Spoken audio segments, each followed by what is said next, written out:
And here we go.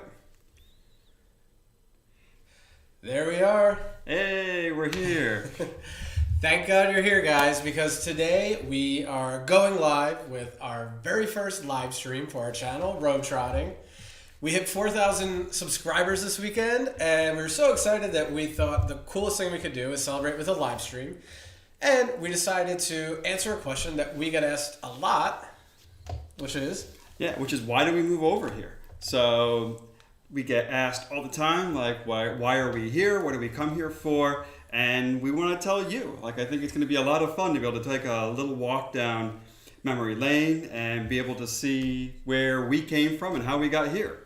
Yeah, so if it wasn't for the story we're about to tell you, this channel probably wouldn't even exist, and it definitely wouldn't be anything like it is today. So I guess we will tell you our story in probably the best way we know possible, which is with some photos and some pictures.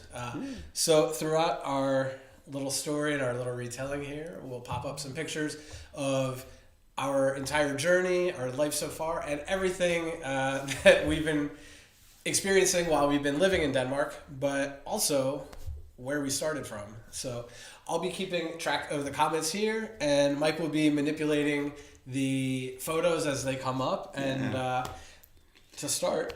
Yeah. And also as we go through, this is our first live stream, so if anything seems funky or goofy or anything like that, please give us a message on here. We want to make this a fun experience for you guys. This is our first time doing this. We might mess something up, so hopefully it's all going to be okay. Tell us what we're doing wrong in the comments, and we'll do this all together. Hopefully it's fun. So with that, let's start off. So I think the story has to... Actually, before we start... Oh, yeah. Why don't we start the video the way that or the live stream the way that we usually end our videos, which is with a beer. So if you guys want to make your Tuesday a booze day and grab an adult beverage, feel free to join us, or whatever you want to drink. We have a Volcano Classic from Feu, which we learned how to pronounce thanks to help from you guys. Yeah. So skål, and we'll get started. Skål. Okay. All right. Somebody mentioned that we started a live yesterday. Yeah, that was my mistake. So this is our first time doing it. I was trying to practice, get things organized a little bit. Accidentally put it on public instead of private. So we had a 15-second live stream yesterday. Big old oops. That wasn't the plan. And it might be wide. Is that? Say it's wide. Well, you got maybe the wrong. I don't know. Don't know if I can change that. We have what we have. No, you can change it. I don't know. We'll go with it. I think it looks okay. We'll deal with it. Maybe we're a little stretched. Sorry for that. If we're a little stretched, we'll fix that. But in the meantime... You can drink your water. That's cool. Yeah. Okay. Why don't we start? So where we came from. So let's pull it up. The beautiful city of Philadelphia. Yeah. So it's actually a pretty big city that maybe you've heard of, maybe you haven't. A lot of people that we meet seem to not know where it is. But then when we tell them it's near New York City, they understand. So Philadelphia is the 6th largest city in the U.S., and it's located halfway between New York and Washington, D.C. And that's where both Mike and I were living when we first met. Yeah. So... And that was in 2014. That's right. Yeah, it's been a long time. It's been fantastic. We're getting old. We're getting old. We are getting old. So let's see. Hi, Camilla. Hi, Camilla. Good to see you. So we often get asked, too, about how we met and... Yeah, like the cream cheese. Yeah, Philadelphia like the cream cheese. Yes, exactly. There's a funny story. Apparently they call it Philadelphia. It's not even from Philadelphia, but back when they invented it, it sounded fancy. So that's why it's called Philadelphia cream cheese. Philadelphia is not a very fancy city, but... Exactly. It's nice. It's nice. So how did we meet? So we actually met in a gay sports league in Philadelphia. It's called Stonewall Sports. And we met playing kickball. In fact, this was one of our teams right here, the Kickies. We were always in orange, and we had always had a good time. If we didn't win the game, we at least won at brunch, so it was all good.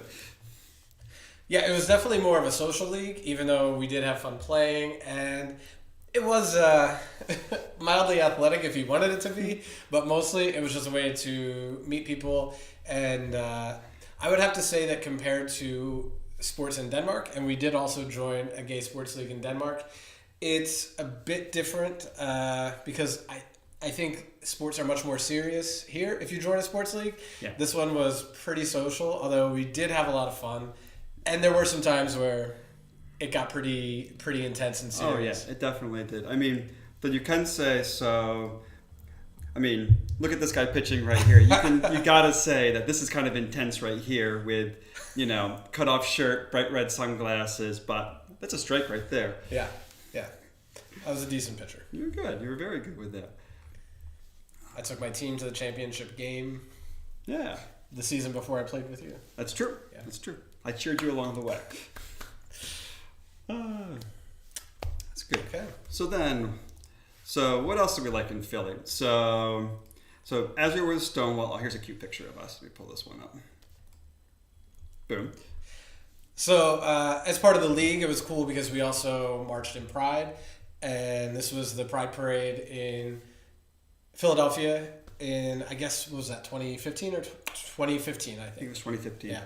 So if you remember the old emojis, there was a gay couple and one had a blue shirt and one had an orange shirt. We were trying to replicate that, but they changed that emoji a while ago, so it's harder to tell. But it was a thing. Now I'm dating myself. All right. So why don't we answer? So question, did you grow up in Philly? Yeah, so I actually grew up about 45 minutes outside of Philly. So it was basically a suburb. Yeah, so I grew up in the suburbs of Philadelphia. And then Mike went to university not too far from Philadelphia. Yeah, I actually grew up in northern New York State, in outside of a city called Syracuse, in the middle of the state. About an hour and a half, 2 hours from Canada, 4 hours from New York, middle kind of the state that way. But yeah, went to university outside Philadelphia and basically never left until we came here. But that's a little foreshadowing. Yeah. So we both have deep connections to Philly. We lived there probably the longest period of time ever lived in one place was in the Philadelphia area. Yeah. For me, of course, because I grew up nearby. And then when you were in school. Yeah. And then let's see, what else? So we were living our lives in Philly. So we're also big, so you can see playing sports, we're big sports fans. So we cheer for different sports teams in general along the way. So this is a picture at the baseball stadium in Philadelphia where the Philadelphia Phillies play. So I think I'm wearing my Red Sox, so I'm a Boston Red Sox fan. Derek's a Philadelphia Phillies fan. So we're all decked out in our gear. I think this was an April game about this time of year where it could be pretty cold to sit outside and watch. Yeah, so that would be like a normal April evening before we moved here. Yeah. We'd do things like go to a baseball game. Yes, a bit like the Fresh Prince. So I thought about starting this. I didn't know if anybody would know the Fresh Prince, but I thought about starting this by saying, this is a story all about how our life got flipped. No, but I just... But I thought, nah, forget it. Nah, you can say that maybe we'll say that for a video so you can practice a little bit. Using a line. Nah, forget it. Sorry. Yeah. Anyway. You're the hip one. Yeah, so hip. So I'm gonna say I like the next question from Dennis about is it important to have a gay league in your opinion, compete without a special league. I think it's nice. I mean, it's I will say like one of the nice things about a gay league is that you get to be around other people. Like I'll be honest with you, like it's nice because you can meet somebody that you can fall in love with, like we did. So it's convenient from that kind of standpoint. Other people tested the waters a lot, which is another benefit of any kind of social sports league. Exactly. Sometimes it's kind of nice being with your tribe a little bit, and so being able to be in a gay sports league, it's just kind of nice. It's kind of a place that people can be themselves. The one that we were part of in Philadelphia, like Derek mentioned, it was a little bit less competitive than some of the sports leagues here in Copenhagen, including the gay sports leagues that can be quite competitive. In fact, was designed to be a lot more social. I mean, that's why I said like we didn't always win, but sometimes we won at brunch. Like the idea was that you'd be friends with your team, like you'd hang out with them for the season, you'd have socials with other teams. It was basically sports with a reason to go have beers more than playing sports. Yeah, it was very much centered around bar hopping afterwards, and it had a social mission, which was pretty cool, because even if you weren't that great at the sport, they were all things that you could pick up as just a beginner and walk on, where I think it might be a little bit harder to join, say, like a handball league or water polo league. So it was mostly centered around just getting to know people, getting to meet other people. Yeah. Did you ever play in a non-gay league? I was gonna say straight league, but I mean that's not what they are. But like a non-LGBT. I mean, at university, playing like intramurals, like we'd play in something like that. But I never played in like Philly Sport and Social. I did. I played Philly Sport and Social, and it was. I mean, it wasn't like I couldn't play in that league. I had a lot of fun playing in that league, and there was never any kind of issues around homophobia or anything like that. No. But it's just something nice about having a league that's just for the LGBT community. Yeah. And it's also a straight friendly league, so a lot of people I had roommates that played. Yeah. And, good friends and that played. They were heterosexuals, Mm-hmm. and they played in the league, so it really has no barriers, but it's just it is sometimes nice to have like a safe space, because I mean there were definitely times in Philadelphia Sport and Social League where the non-gay league, where you would hear people say like, "Oh, that's so gay! You kick it like a homo," or things like that. And sometimes, like if you have a bad day at work, you just don't feel like dealing with that kind of crap. So it's nice to have. Definitely. A couple other. Sorry, I'm trying to like get some of the questions. So Camilla's a Fresh Prince fan. That's awesome. Nice. Right now in Denmark, we live in Copenhagen, but we'll get there. Mm-hmm. And can you drink beer when you're 18? So it's not possible. Well, it's possible, and we definitely both did drink beer when we were 18, but it's illegal, and the laws are a bit more strict as far as the drinking age is 21. Even if you drink when you're not 21, you can get arrested. Oh yeah. And fined at least. You'll at least get a fine and get in trouble. So it's it's kind of a big deal when you're in university, because like you usually don't turn 21 until like your third year of university. So it's always kind of a thing where you have to sneak in beer. Like somebody will, you'll find somebody who's a little bit older who can go buy beer or liquor for you, but you have to kind of like hide it and drink it. And they have to be over 16, so it's a bit different than here. Yeah, it's exactly. It's completely different, and it's like, especially like in American universities, like I'm sure you've seen in like movies and stuff like that. Like it's true, you usually live in like a dormitory for your first year or two, and so they have like these people called RAs that are in charge of the floor, that are supposed to keep you from being too loud and partying and everything. So it's a completely different atmosphere. Like there's probably more drinking here in like,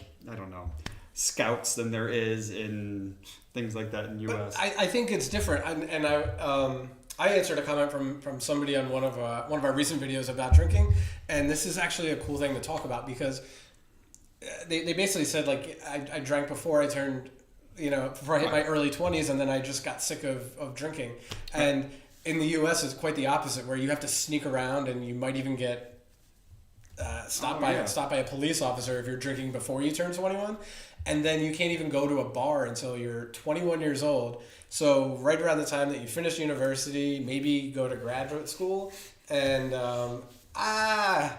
Traveling Young, hi guys. Hi Traveling Young, glad you guys joined us. So it's very different, because you should be concentrating on your career, right? You maybe get your first real job out of university or after gymnasium years, and all you want to do is go to the bar because you haven't been able to go to a bar or drink legally all of these years. You should be focused on your career, but you're not. You're making up for lost time. Yeah. That's what you do. So, America has some differences. Yeah. So maybe a little bit more with our story along the way. So again, we're living our lives. We're together. We're having a wonderful time. We're saying we love Philly. We love our friends. We love everything. We're making a life in Philly. We decide we're going to go to the next normal phase. Again, we've been dating for, at that point, 2.5, 3 years. Like, we've been together for a while. And so we decided at that point, it's time to do the next logical phase. Not get a kid. Not get a kid. But to instead, we got a house. Yeah. So one of the cool things in Philadelphia is the housing there very often is what they call a row house. So it's all of these super narrow, like this was our house right here. So super narrow, about maybe 3 meters wide, and then relatively deep, like 10 or 11 meters deep. And then a whole bunch of them along the row. You'll have 20 of them along the way on a different street. Yeah, and there's all blocks. Yeah, exactly. So a bit different too than like most of the cities in the U.S. are like this, but a bit different than in Denmark and really all of Europe, where everything is just a grid and it's just a row of these houses that just look like Legos stacked on top of each other. Right. Yeah. So this is our little place, our little two floors right here with a little deck on the back and a little cute little patio. So this was our place, and we were like, this is awesome. This is going to be our house. Maybe we'll get a dog. Like, we're ready to really start living our lives and be some nice South Philly gays. Exactly.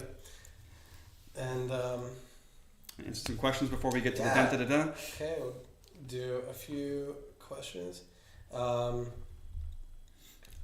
So yes, hi Josh and Miranda from everybody. They're awesome.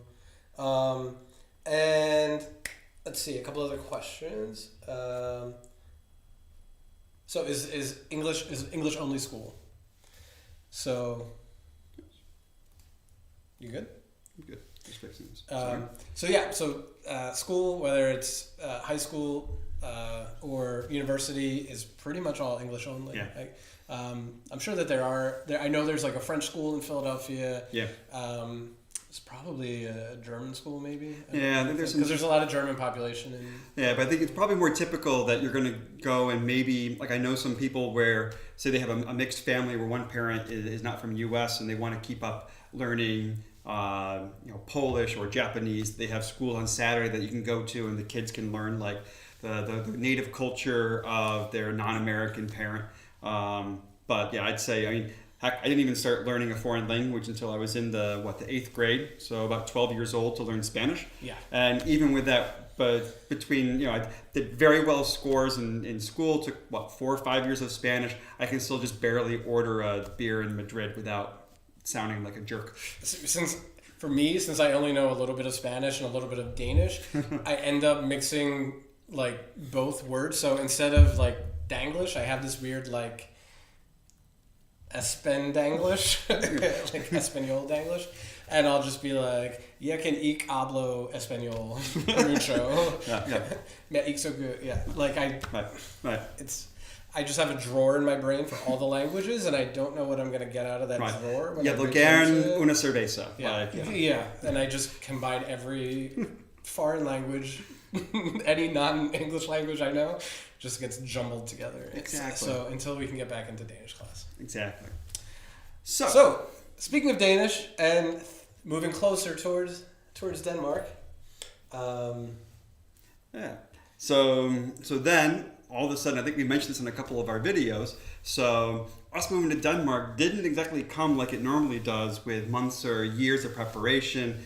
All of a sudden, it was as simple as my boss coming to my office and saying, "Hey, Mike, can you be in Copenhagen on Monday?" And figured that, and the whole idea was going to go there. We were just opening a new office outside of Copenhagen here, had some reorganization in the company that led to that, and wanted me to go help out with a project for like 2 weeks, essentially. So call up Derek, say, "Hey, do we have any plans for the next This was weekend?" like Friday after work. Like I had just finished work. This is like 2-3 o'clock in the afternoon. So you called me right when we were finishing up and school. said, "Can I be in Copenhagen on Monday?" Yeah. And I was like, "Well, yeah, do it. Why not? Like, awesome. Go for it. Like, it sounds awesome." And this was this happened to also be the Friday after the 2016 election. So my first thought was, yeah, get out while you can and right. Save yourself. Well, funny enough, like literally the words Derek said to me on the phone was, "Do a good job. Maybe they'll ask you to stay." And at first, we thought that we got our little wish because when I got here, my eventual boss was like, "Hey, can you stay a little bit longer? Can you stay until the end of the month?" And that would have crossed over into the Thanksgiving holiday in the U.S. And so we said, "Okay, like, hey, Derek, they asked me to stay here until Thanksgiving. Want to come to Copenhagen instead of going to Syracuse for Thanksgiving?" And said, "Sure."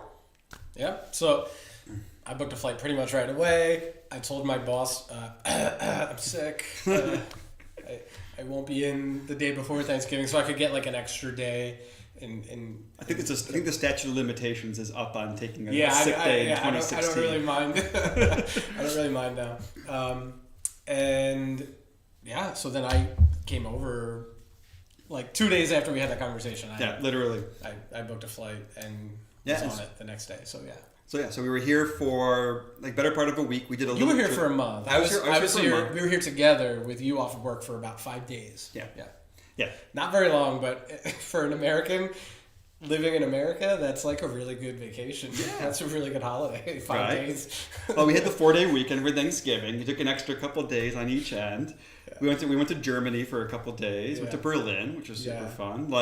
And we got to go, so it was awesome because we got to be here in late November, which anybody from around here knows is Christmas market season, and who doesn't love a good Christmas market? Yeah. So this photo that's on the screen right now, it's literally these two guys in the photo. That was their first time ever together in Copenhagen. The first photo they ever took together in Copenhagen, the two of us. And we had no idea that any of this would happen. And just before we go on, I'll catch up on a couple questions. So, Charlotte, it is, you're right. It's a townhouse. And, and let's see. I think it was, I missed who it was. Martin, Bo. How did we meet? Oh, no, maybe Brian. We met playing kickball. So that's why we had the photos of our team and playing kickball, because that was how we met in the league. Kickball is basically like soccer and baseball combined. Yeah. So we forgot to say that. Oh, we should explain how the sport works. Yeah. It's something that we play in school when we're little kids growing up. And so to play it as an adult it's pretty fun. It's the kind of sport you can drink while playing. So, and, okay. So, sorry guys. Oh, trying to do an actual video in Danish. We need to advance up to that point, but I would love to get to the point in the next year. Yeah. Maybe. I think we can do it. Yeah, I think so too. So awesome. I think we're about caught up. Some of your friends or family moved from the U.S. after hearing about our experience. Awesome. So nobody has. However, we have talked to a lot of people. Will say. From our friend network back home will mention to us that they have somebody who's thinking about moving abroad or taking a work position abroad, and they'll put us in contact, which is really cool because, I don't know, we'd like to, even our whole channel is really, and I think Josh and Miranda would probably agree too, like our whole mission is to help people that are thinking about moving abroad or maybe just have a little bit of like curiosity about what it's like to move abroad. So we have had a few people like reach out to us because they know somebody who is, and that's been fun. And one of those couples actually moved to Copenhagen. They had never been here before, and because of the last year, they weren't able to travel here from the U.S. until they had work visas in hand to board a plane to come here. Right. So we had a few FaceTimes with them and basically gave them a crash course of the kind of videos that you see on our channel so that we could give them an idea of what to expect in Copenhagen and life in Denmark before they moved over here. So yeah, I guess I didn't think about that. But yeah, we have had a few people, but not necessarily family. Yeah, not necessarily family. We're going to have you visit at least. Yeah. And it's a little harder for Americans to move around to different countries. So. Yeah, it is. I think it's unless they have an EU passport somehow. Right. If you have a nice Irish or Italian grandparent, that makes it a lot easier. Yeah. But Otherwise it can be pretty difficult to just pick up and go unless you're coming here for studies and get a way in here, have some connection like we were lucky to with my job to be able to come over and get a visa, since neither of us have EU passports, and so we're stuck. That was another question about what we do. Yeah, what we do. So I'm an engineer. So I work for a chemical company that has our headquarters here outside of Copenhagen. And yeah, that's what I came over to do. I get to run an awesome department. Actually, in my job, I've gotten to travel to different places around Europe as well, which has been a lot of fun. Getting to work with a lot of different cultures. I mean, even though our office is in Denmark, we have lots of people who aren't Danish in there, so it's a really nice atmosphere that we get to be a part of, which is part of why I love my job, part of why I love being here. Yeah. And I actually work for a startup, which I think I mentioned in another video about working in Denmark is an easy way if you don't already have a job lined up in Denmark. The startup community in Denmark, as well as all over the Nordic countries, is a fantastic route to go down, or an international company, I guess. But yeah, I work for a startup. We actually do, ironically, language services. So we do a company that does remote simultaneous interpretation, which is funny because I don't speak any languages fluently except for English. But all joking aside, like, it is something that I feel like I'm uniquely qualified for because I need these kinds of services. Yeah. And I can empathize with people that get stuck in a meeting where maybe they understand English, but they just want to see it or hear it in their language of choice. Now, I mean, most of our Danish viewers and friends, probably are pretty fluent, or they may not be watching us if they're not. But, I know it can be tough to really discuss business terms in a language that isn't isn't your mother tongue. So. So it's a cool fit. Cool thing for me. Yeah. So a little more on our journey. So yeah, you heard we were going to be here for 3 weeks, and so we come over. We assume this will be our one time to come to Denmark. Derek's one trip to Copenhagen. What's funny is we had already planned. So since Derek was a teacher back in the U.S., we had made plans that as soon as the school year was done, we were going to take like a 2-week holiday. It's a huge holiday if you're American, and come over and do a trip in Europe. I think we were planning to go to Prague, Budapest, and Krakow, I think it was. Yeah. So like we were like, okay, hey, got a little teaser of our European adventure here, and then now let's plan the real trip to come over in July once we were able to. But then a little bit after this photo, well, I don't think I found one from New Orleans. Oh no, we did not look good in New Orleans. It's okay. Okay, well then we'll keep leave this one up. So there is a photo. I'll post it. I'll post it on Instagram. We can do another one from when you were over. Yeah. So we got to see all the good parts of Copenhagen, like Christiania. So Mike was willing to stay in Copenhagen, in Denmark. Actually, you weren't in Copenhagen, but he was willing to stay in Denmark for work, as long as they would fly him back to the U.S. by the first weekend in December. So you were here about a month at that point. Yeah. And we had a birthday trip to New Orleans, which is our favorite, probably our favorite city besides Philadelphia in the U.S.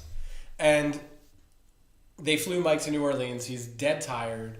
I get to the airport and he just basically falls asleep. But part of the reason is because the night before, his boss kept him out like for a goodbye dinner, pretty much all night, drinking well until probably 5 a.m. It was 6 a.m. Yes, it was quite late. Yeah. For I think a 9 or 10 o'clock flight. Let's just say that I went right back to the hotel, got my suitcase, and went to the airport, and then slept on the plane. Yeah. Yeah, it was late. So then it's about midnight back in the U.S., and Mike calls me and says, "I'm about ready to go to the airport.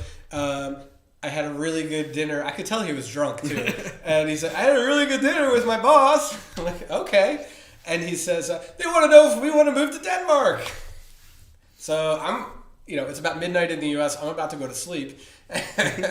So I was like, well, let's talk about it tomorrow, right. I guess. Because all good decisions are made in New Orleans. So, So if you don't know anything about New Orleans, it's a big party town. It's a big, it's kind of like a stag party destination, you could say. So Yeah. So that's where we decided. That's where we said, okay, like let's look at it, and we said, look, let's do it. Like it was a quick decision, though. Honestly, I went to bed that night when you were about ready to catch your flight. I went to bed that night. As soon as you told me, completely random out of the blue, and I was like, we're moving to Denmark. Like there would have to been some kind of catch. Yeah. And it was crazy because this wasn't on our radar at all. No, it wasn't at all. But like we said, we had bought our house. We were talking about waiting for the winter time to get. We were going to get a dog. Right. And instead we got Denmark. Or Denmark got us. I'm not sure which it is. Yeah, Denmark got us. Denmark got us. Denmark got us.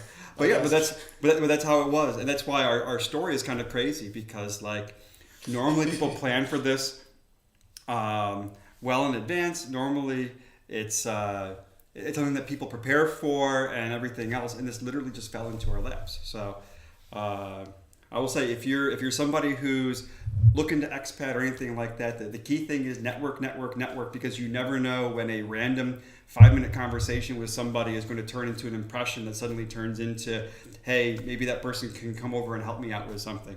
That's literally what it was with me. It was just a connection that was made, built a network, and then suddenly it turned into something in my lap. So. And it worked out for both of us because we love it here. So that's how we got to Denmark the first time. So with that, contract in hand, we move over here. I came over here by myself for the first probably almost 3 months because Derek had some work obligations as a professor at one of the universities in Philadelphia to wind up the semester.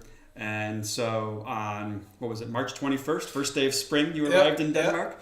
Yeah, I flew out March 20th, landed on March 21st, and you were basically, you came right back in December. Yeah, I came after New Year's, Christmas. You came back in December. Yeah, I came back in December for a stretch. And then in New Year's, you had an apartment. and then after New Year's, I had an apartment over by Nørreport Station across from Tårhallen, and that's my official D-Day. Was I think January 10th, I think it is, when I arrived here in Denmark. Yeah. So sorry again about the screen. I don't know. We must have had something. Yeah, something. I messed something up on the technical stuff. Even though we tested last night. So yeah, we did all the things they tell you. Right. We'll do another live stream and we'll get it right. And let's see, how long will we be? I guess we're about most of the way through the story. Yeah, and sorry for the fisheye lens. Oh, very nice. Truly, thank you. Denmark became a lot richer by having you guys here. Thank you. Thank you so much. And yeah, so sweet. That's awesome. Are we good at reading Danish? Not super good, but we're better than we pronounce it. And yes. I think you guys know that the bar is pretty low when we pronounce Danish words, but we definitely... Vi prøver at tale dansk. Yeah. Yeah, makes her good. Yeah, we can read. We can read enough. Mm-hmm. And yes, we did get to try some of the exotic goods in Christiania. Another question: would we consider staying in Denmark indefinitely? Yeah. So that basically leads to. Oh yeah, the next about one. Where we are. Yeah. Yeah. Let's see. What should we pull up next for a good picture? So let's see where I did that one. Finding apartment. Aha. Yeah. So this photo was actually taken about,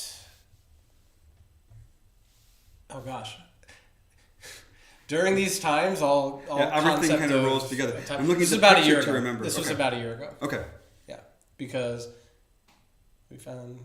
Oh yes, we found this one. Yes. So this was taken about a year ago, and obviously lockdown's been tough on us, but. This was taken when we were going around the city and looking for apartments because maybe a month or two before that photo was taken, Mike had the opportunity to take a local contract. Yeah. So initially we were here on a classic expat program with an end date to it, and then when that contract ended, we had the decision to take, which was, do we go back to Philadelphia, where we came from, or do we stay in Denmark and decide to make this our home indefinitely? And we had a lot of conversations about it because obviously, we'd been here now for, at that point, 2.5 years essentially. And so like we built a life here, like we had friends here, and we were building roots here, like we were making connections here and getting involved, and we had our things that we were doing here. This was feeling like home. But obviously Philadelphia was sitting there. That's the place that we'd been. We still had our home there, like our families were there. And so we had a decision to take what we wanted to do. And like we thought about it, we talked about it quite a bit, and we said we want to stay here. That we weighed everything, and we said we love the life that we have here. We love the lifestyle that we have here. I love the job that I had here. We love the friends that we had here. Just everything was a really good fit. We were really enjoying everything we had. We had a good rhythm going. We both loved traveling. And so we were able to do all kinds of fun trips. And it was wonderful. I mean, we were even able to pull off, let me pull some other pictures, pull off trips where we'd have friends or family come over. So, for example, let's see, here we are. So here we are at New Hound with a couple of our best friends that were able to visit us, like getting to experience something, to take people that I'd known for 20 years and be able to take them to a place that we never thought we'd be together, sitting at New Hound having some beers. And this was early because now we know not to bother. Yeah, now we know not to bother with that. We'd be sitting on the rail having Tuborg sitting instead, laughing at the people drinking there. Yeah. But to add to that, though, I would say too, some more. Like one thing that really made us decide that we wanted to be here indefinitely is because when we first moved here, we had a 6 to 9 month contract. Like we had, I think it was 6 months, and we knew that after that it would be hopefully renewed, and it was for 2 years. And so then at that point we were living here for 2.5 years, and we just always had this like timer over our head, and it just felt very unnatural to be living somewhere and making connections, really making it home and digging into the culture and new experiences. And we were totally like open-minded to everything about the experience, but something just didn't feel right. And I really think that once that American contract was clipped away, it made a huge difference. Part of it was being on that contract. Mike had a guaranteed job back in Philadelphia, so that at the end of those 2 years, it was basically lose the parachute, so to speak, and lose that parachute back to Philadelphia, or fly the plane yourself. And at that point, it really felt like, okay, we're ready to fly this plane. Like let's do it. Let's do it. Let's do it for real. We're pilots. I know that's a weird analogy, but I don't know. That's kind of how it felt. That finally we were doing this and living somewhere permanently for the first time in over 3 years. Yeah, exactly. By the time it happened. So then I think one of our neighbors is watching. So then maybe from our other video you saw kind of the walk up to our building, but we did buy a house, which is what you saw in one of the previous photos as well. So we bought our flat here, and I said house, flat. So this was a photo of us out and looking at houses. Or flats, sorry. Flat, right. You said it. I think it's just American. We just say house. We can say house, no matter what, for everything. Whatever kind of place you live is a house. Yeah. But it's been fun because like this being our place, I was flashing some pictures earlier, but we've been able to, you feel like you're so far away from home, but you're able to have different experiences and be able to do different things. So, for example, we were able to have my parents come over, and this is us, I think, in Amsterdam. Like, how cool is it, to be able to host your parents in a foreign country and take them around, and then do a canal boat tour in Copenhagen and a canal boat tour in Amsterdam. Like, that's just an incredible week to be able to share with my parents. Yeah, we also too, like we miss being able to drive home to see our parents for like a birthday or something like that. But it's so special to be able to really, to really get to show them other countries. I mean, it's incredible. It's a trade-off.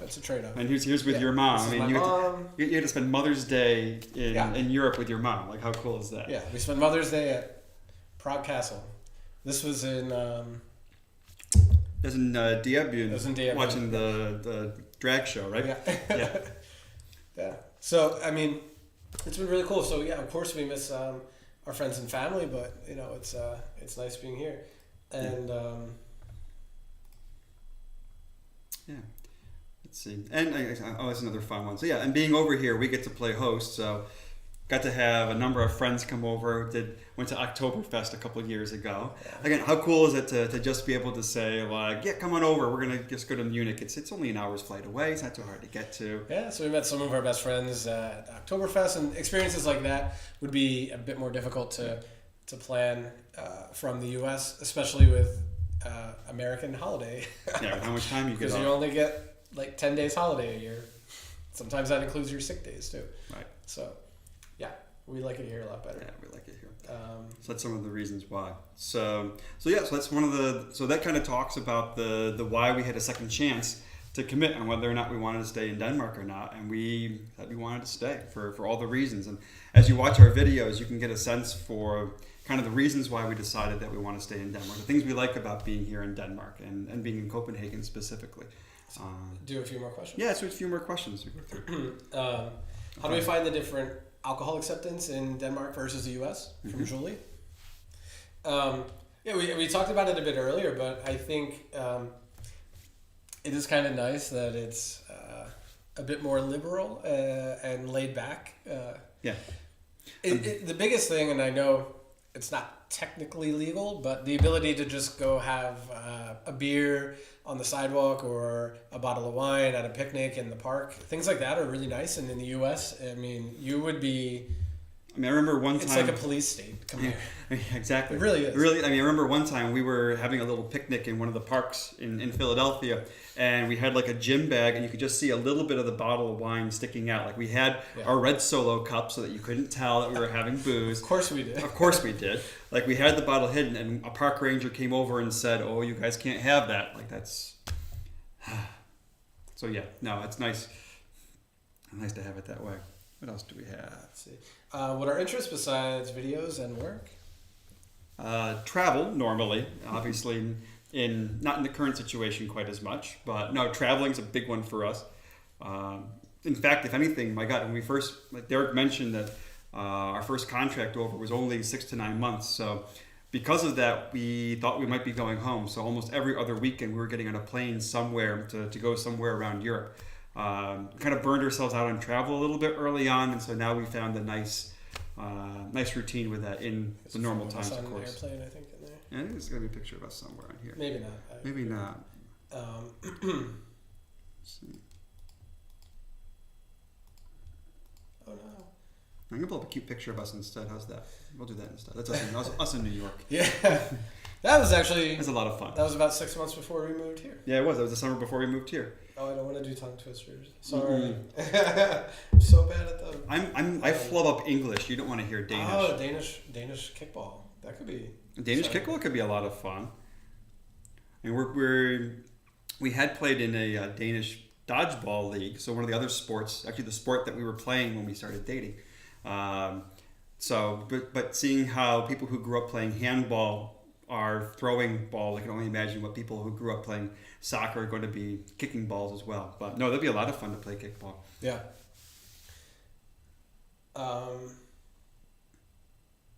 It was one of the first things that our Danish friends said that we had to try. One of the first things that somebody recommended us. Somebody recommended that we try. Probably Lockreeds. It's always Lockreeds. No, it would be something. I mean, definitely yes, but or aquavit or some kind of probably sauce. some sort of shot. Yeah, it was probably like Granapple or something like that. Oh yeah, probably. I threw up in the trash can. You from did. That. You don't. The Gayule shots are not for you. They're not for me. But I did try them. Just not my favorite. No. Let's see, sorry, going back a little bit. Do we go back home when there are Danish holidays? Yeah.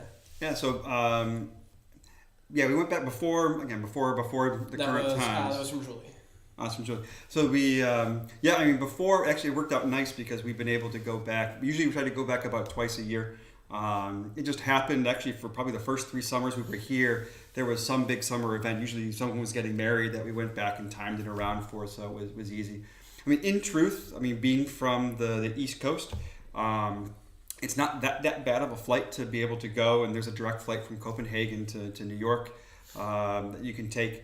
So it's not too bad. Like it's I think it's one of the nice things that we found about being here is that obviously we're far away. It's 6 time zones away. It's an entire continent away. But it's still something where we're able to get back home often enough if we want to, and it's not too bad to go to. I'd imagine if we were on the other side of the world, it'd be a much more difficult transition. Yeah, we always do at least 2 times per year. Yeah. Once for the Christmas holiday and then once in the summer usually. But sometimes we try to do a couple extra trips. Yeah, we put some extra ones in there for Spring or different summer. things. Yeah. You surprised your mom for her birthday Yeah, once. yeah. It was super cute. Yeah, and my nephew. Yeah. So yeah. And Rufus Gifford, we agree. He was pretty awesome. Yeah. He actually had a reality show in the States, and we watched that a little bit so we could get a feel for what it was like in Denmark. Yeah. I don't know that we expected to have the same experience as him, but it was a good reference point to Right. get an idea of what we could expect. Let's see. Let's see what else. Let me see in there. Oh, okay. This lived in DC. Nice. Dietrich So Lockridge. true about American sensibilities around thinking that they have a lot of freedom, but then getting in trouble and like policed for every little thing in their life. Yeah. It's a bit different here. It's a bit different. A lot nicer. Things kind of just Nice go freedom. along. Yeah. Yeah, for certain. Yeah. Very, very interesting. Okay. So Josh made his video on MID. We actually didn't watch it yet because we were doing all of our. Yeah, we were preparing for this one. We worked and then we got prepared for this video. So that's actually probably what we'll be doing the rest of the night, or later on in the night. And we've been to other places in Denmark. So just a couple weekends ago, we did go on a trip to Fyn, and we stayed in Kerteminde. Yep. And delicious ice cream. Really, really, very, very pretty city. Yeah. A lot of things weren't open yet, obviously, as everybody knows, but it was super nice to just get away and be in another city, in another part of Denmark. Even just the drive was just so pretty. Yeah, it's getting out in nature a little bit, going up Funso. It was super nice just to get out and walk around a little bit. Yeah, we needed to break out of the city. We love the city, but I think any city dweller will know that once in a while you have to get out of the city just to refresh and recharge. Yeah. And we have a lot of travel in Denmark planned, at least mentally, especially as things start to open up. We really want to get out and see other parts. And you guys have been awesome with giving us different suggestions of places to go to and places to check out. So, yeah. We have so much to do. I think that's kind of our plan. I think we could just spend our entire summer travels. We really could, just going across Denmark. Yeah. We have lots of places we want to experience for certain. And thank you guys for always coming through with great ideas. Exactly. We do want to actually do some travel videos there too, and and get to know, and especially with so many comments and people telling us that that the culture is a bit different in Jylland than it is in Copenhagen and in Zealand. So we really want to experience that ourselves and. Go see what a pub is like, and absolutely. And we have a lot of little breweries to go check out. Exactly. We have all kinds of places to go for that. Yeah, skål to that. So a couple more questions, and we'll go to the top of the hour, I think. Yeah, sounds good. One more pictures. Let's see what else we can pull up. That was us in New York. What else do we have here? Oh, how old are we? Michael. A lady never tells her age. We have a big round birthday coming up this year. We do. Yeah. So we'll put it at that. Oh yeah, sorry guys. We're like so bad at tongue twisters. I promise we'll do them in another one. Yeah. Sally sells seashells by the seashore. Oh, that's an English one. I don't think that's what we were going okay. for. Yeah. To Bornholm. No, but we really want to go to Bornholm. It's on our list for a while. We wanted to go last summer and it just didn't happen. So I think once the weather's a bit nicer, that's one of the tops on our list to go to. Definitely going to Bornholm. This summer. Let's see. Oh, Danish Food, smørbrød. What do you think, Mikey? Oh, I like smørbrød. So I love rollbrød. Like, it's one of my, I love rollbrød. It's such a good bread. I can't say it very well. Sorry, the dark bread. No, you have to try at least to say it. No, I really enjoy it. That when going to work and having the canteen was a thing, I'd always have a little smørrebrød for my lunch. With that, you're not as much a fan. I really prefer like sourdough bread and white breads. I know they're not as good for you, but look at me. So yeah, I really like. I'm not huge on smørrebrød, but I have this business idea that would probably fail miserably and maybe even offend people. But I always thought it would be neat to open up a food truck with like American smørrebrød. So just taking like open face, as we would say in the U.S., just open face sandwiches, but of like American style sandwiches, like a cheesesteak, but it's just on smørrebrød. Mm-hmm. Yeah, I don't know. It's probably a terrible idea, and maybe it's even offensive. I don't know. It's okay. I mean, I will remember one time. Oh, okay. One of our neighbors. Oh yeah.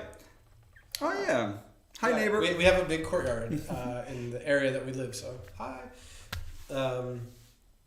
Okay.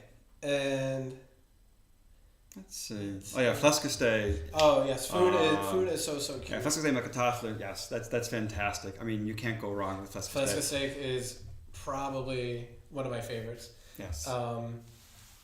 And yeah, and the flæskesteg sandwich is super nice. Yeah, I can eat it anyway. Yeah, I will always eat flæskesteg. See, any of the good, like the Danish meats are always good. Like a good frikadelle, flæskesteg. Frikadelle is very good. Yeah. You can't go wrong. Like those are meat and potatoes. I'm on board with any of those. That's what I miss about like the building that I work in now. I don't have a canteen, but that's what I really miss about like a good Danish canteen was getting to like safely try things that I might not go out and order it at a restaurant, but if it's being served on Tuesday, it's a great way to try different things. And I think that if especially Americans or really any foreigner that doesn't have a good Danish canteen is missing out on that. Yeah, you really are. Yeah, I'm looking back on all the years I spent just having crappy sandwiches for lunch, and I'm like, oh wow, this is so much better. Yeah, this is so much better. So I can't wait for everything to open up a little bit and we can get back to the canteen, most importantly. Yeah. Oh, okay, Bo likes cheesesteaks too. Nice. Yes. Yeah, well, hopefully have some cheesesteaks in some upcoming videos to tease that. Yeah, most definitely. Most definitely. Oh, okay, so at least one vote for the U.S.-Danish hybrid smørrebrød. There we go. See? I was going to say, like, we did have a brunch one time where we made some, like, French toast and bacon and eggs, a very American-style brunch. And it was funny. We just put the food out, and at this point, we didn't learn that normally Danes aren't going to eat until you say velbekomme and have it all start. We put it out there and just said, dig in. And they would take one piece of French toast and then dutifully put, eggs and bacon on top of it and have a little breakfast smørrebrød. That was actually the inspiration. That was the inspiration for it. I watched somebody make this, like, probably delicious. I didn't eat it that way, but I had one that way, and it had to be syrup so on good. top. It was so good. You get the sweet and the savory. Absolutely. And, bacon. You can't go wrong. Right. So absolutely. I don't know. Maybe it is an idea worth exploring. Maybe we could do it in a video or a live stream at least. We should do that at least. We can do that. We can do more cooking and eating and. It's not our normal style, but we can. Why not? We can do something a little bit different. American smørrebrød. Right. Yeah. See if it crashes and burns or if it takes off. Let's see. Hi, Albo. Oh, good. Morten agrees with us. Yes. Thanks, Morten. Oh, Danish humor. We enjoy it because American stand-up and Danish stand-up is very different. Yeah. So the language barrier is obviously is real.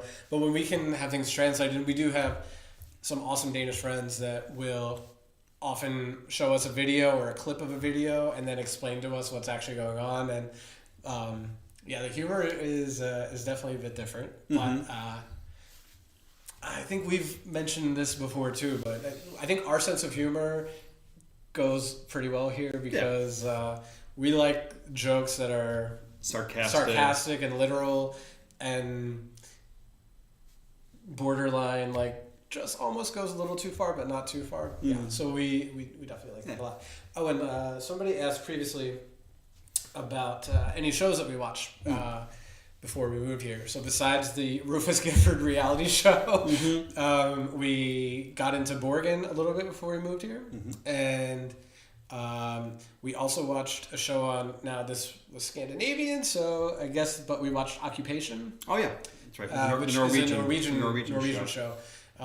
But we never watched The Bridge, which no, we haven't watched The Bridge. Yeah, and we didn't have much time to prepare. I mean, we didn't know we were coming to Denmark until we were literally living in Denmark. So, so it was. So during that transition time, Mike came over here for the first time, and then I basically had 4 months to pack up, to prepare, to pack up our lives and figure out what we were gonna do. That's true. And Mike was basically back in Denmark for 3 weeks, and then back in Philly for 1 week. And we did that for like basically 4 months, December, January, February, until I came over in March. Yeah. That was crazy. Yeah, that's crazy. It's much easier just living here. Yeah. Let's see. So, expats say it's hard to get Danish friends. Okay. Good one. Yeah, so Martin said that expats have said that it's hard to get Danish friends.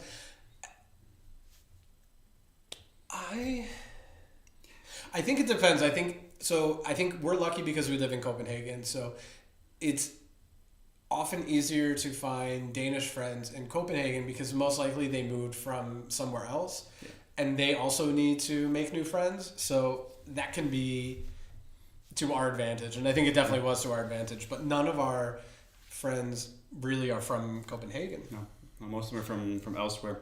The other thing is, obviously, it's a reputation. Like, it is hard, and like part of it we get the way that Danish culture is. Especially, you forge such deep relationships, particularly through your school years and stuff like that, and also like Danish directness, where they're totally unafraid to say, almost like, I have too many friends, I don't have time for you. Yeah, somebody literally has said that, which is actually kind, because they're letting you know, I don't have time for a new friend now. I don't want to invest in something that I can't invest in. And you don't want to lead somebody on as a friend. Yeah, exactly. So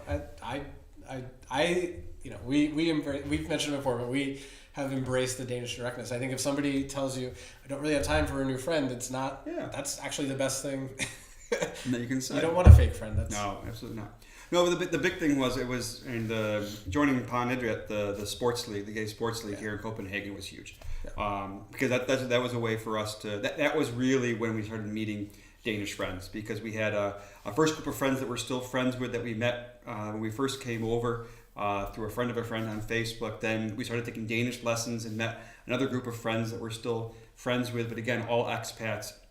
But then it was joining Pan that really got us into finally met Danish friends.